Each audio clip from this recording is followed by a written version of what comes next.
Welcome to Have You Read It, the channel where we bring books to life, one summary at a time. Today, we're diving into Arnold Schwarzenegger's Be Useful: 7 Tools for Life. This isn't your typical celebrity memoir, it's a surprisingly insightful and practical guide to navigating life's challenges and finding fulfillment. Drawing on Arnold's extraordinary journey from a small Austrian village to bodybuilding champion, Hollywood icon, and political leader. Arnold opens the book with a candid account of hitting rock bottom after leaving the governor's office in 2011. He describes the fallout from the financial crisis during his second term, but emphasizes that his biggest failure was personal: blowing up his family. He uses this low point as a springboard to discuss the importance of having a clear vision for your life, which is the first tool he introduces. He emphasizes the significance of a clear vision, describing it as the cornerstone of purpose and meaning in life. He explains how having a vision, that mental picture of where you want to be, coupled with a roadmap of how to get there, is essential for navigating life's choices. He shares his own early vision of America, a fuzzy but powerful image that propelled him forward. He stresses that while it's okay to start with a broad vision, like his childhood dream of simply being in America, it's crucial to eventually zoom in and focus on specific goals. He uses the analogy of a camera lens, starting wide and gradually sharpening the focus to capture a clear picture. Arnold also discusses 2 ways to develop this vision: starting small with achievable daily goals and gradually expanding, or beginning with a broad concept and progressively refining it.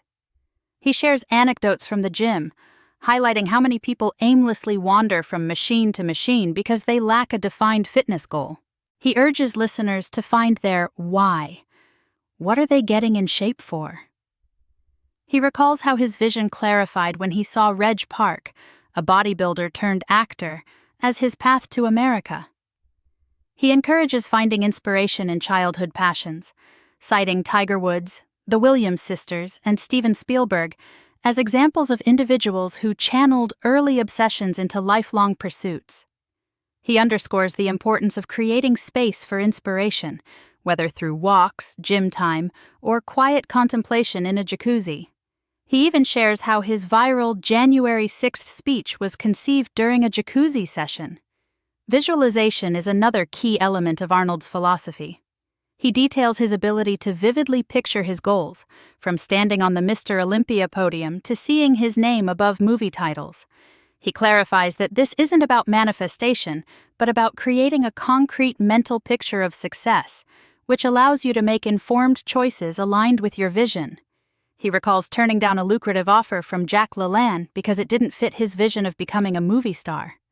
Arnold emphasizes the importance of looking in the mirror, both literally and figuratively.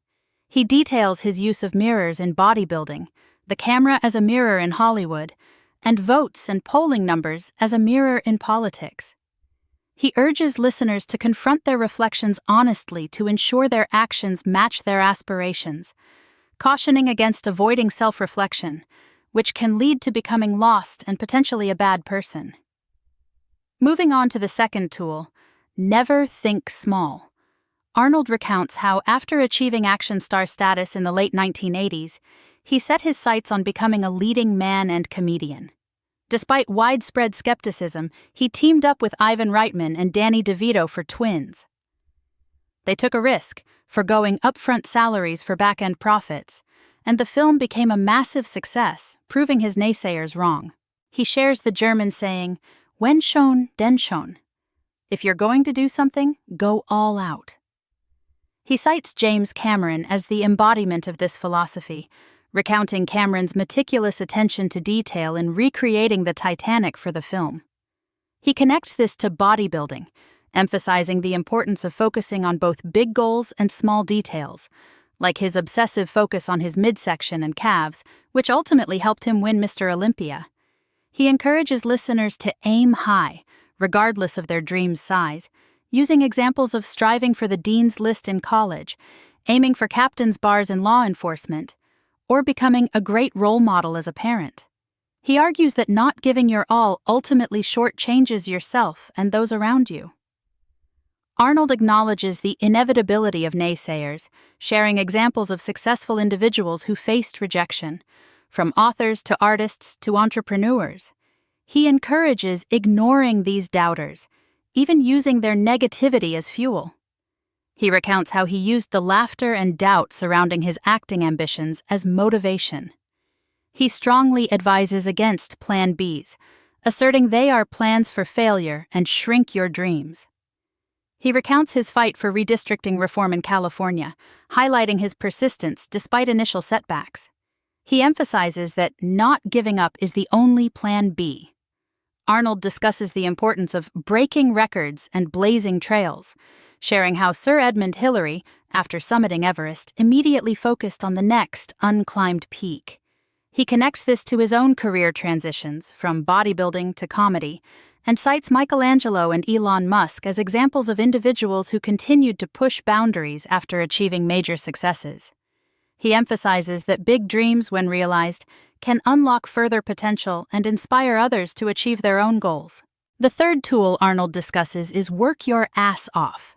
He states frankly that hard work is essential for achieving anything worthwhile, citing the unhappiness often seen in lottery winners and the generationally wealthy as evidence of the emptiness of unearned success.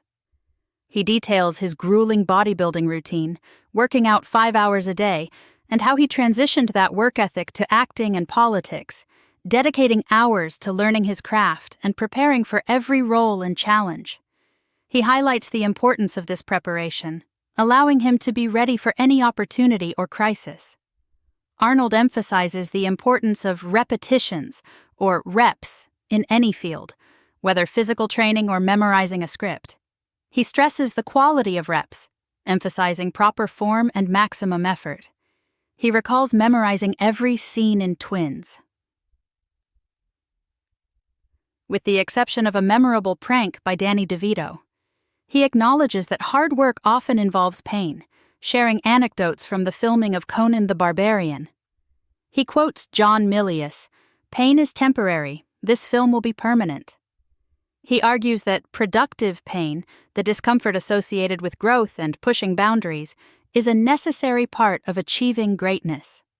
He shares his experience of delivering his second inaugural address as governor just weeks after breaking his femur.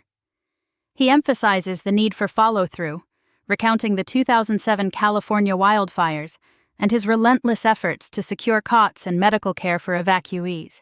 He highlights the importance of closing the loop and ensuring tasks are completed, not just delegated. Arnold addresses the common complaint of not having enough time, dismissing busyness as an excuse. He details his packed schedule in the 1970s, juggling bodybuilding, bricklaying, business classes, and real estate investments. He argues that passion and a clear vision make time irrelevant and can even be energizing. He shares his 24-hour countdown exercise, demonstrating how even with a full schedule, most people have at least an hour a day for pursuing their goals. He urges listeners to turn off distractions and make the time for what matters. The fourth tool Arnold introduces is sell, sell, sell. He shares his experience arriving in America and realizing that bodybuilding wasn't as mainstream as he'd imagined. He recounts how people would often mistake him for a football player or wrestler, highlighting the lack of awareness about bodybuilding outside the subculture.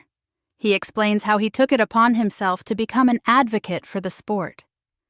Arnold emphasizes the importance of communication and promotion, arguing that even the best ideas are worthless if no one knows about them. He details his early efforts to promote bodybuilding, from appearing on talk shows to hiring a publicist, leading seminars, and working with journalists. He underscores the importance of educating the media and the public about what bodybuilding is truly about. He recounts how he used bridging, a communication technique he learned from Jim Lorimer, to control interviews and debates during his gubernatorial campaign. Bridging involves acknowledging the premise of a question, then pivoting to your own message.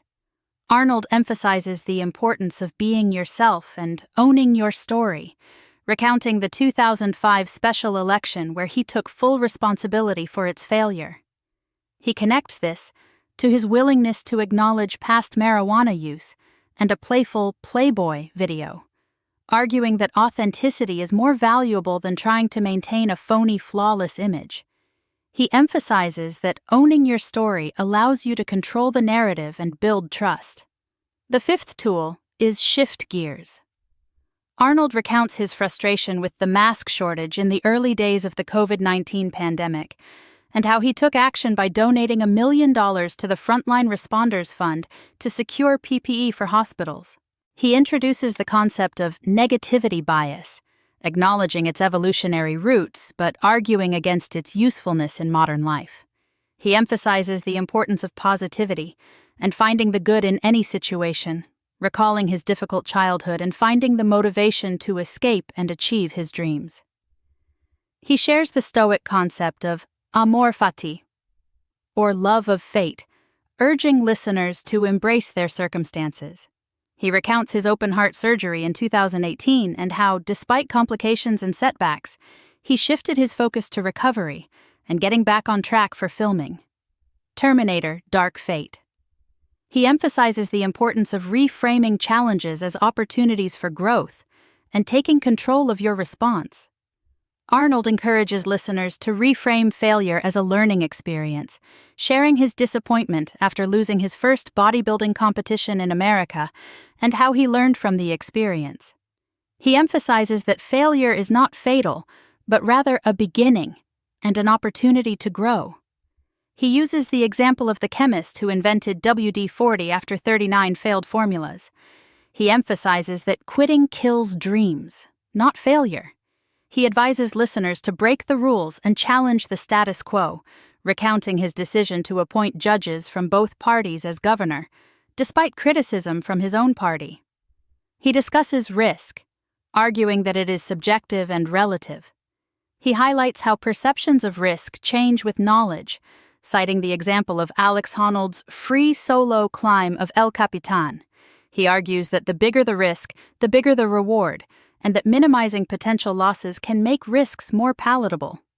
The sixth tool is shut your mouth, open your mind.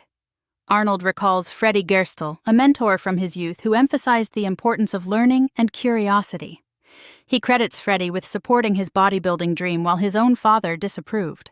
He challenges the notion that a 4-year university is the only path to success, highlighting the value of vocational training and learning by doing.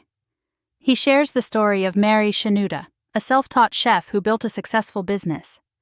Arnold emphasizes the power of curiosity and asking questions, sharing his own experiences, learning from other bodybuilders, and how he approached his time as governor as a learning opportunity. He highlights the importance of soaking up information like a sponge. He recalls learning about the importance of listening from Jim Cameron during the making of The Terminator, a decision that changed the course of his career. He shares quotes from various figures emphasizing the importance of listening over speaking. Arnold encourages listeners to put their knowledge to use, sharing his experience as chairman of the President's Council for Physical Fitness and Sports, and his work with Danny Hernandez and the Inner City Games, which eventually evolved into After-School All-Stars. The seventh and final tool is break your mirrors. Arnold explains his aversion to being called a self-made man, emphasizing the role of others in his success. He highlights the importance of giving back and paying it forward. He challenges the idea that self-improvement is a zero-sum game, arguing that helping others can create a positive feedback loop that benefits everyone. Arnold shares his experience working with Special Olympics athletes and how it sparked his passion for giving back. He discusses the concept of helper's high and how giving back can be addictive. He encourages listeners to find ways to give back, no matter how small. He shares Sergeant Shriver's advice to break your mirrors and focus on others, arguing that giving back brings greater contentment and puts personal ambition in perspective. He concludes by urging listeners to find ways to be useful, emphasizing that it will make them happier and the world a better place. Main takeaway: usefulness is the ultimate measure of a life well lived. Find your vision, work hard, be open to learning, and give back to the world. Thanks for watching. Make sure to give this video a thumbs up and hit that subscribe button so you never miss our next book dive.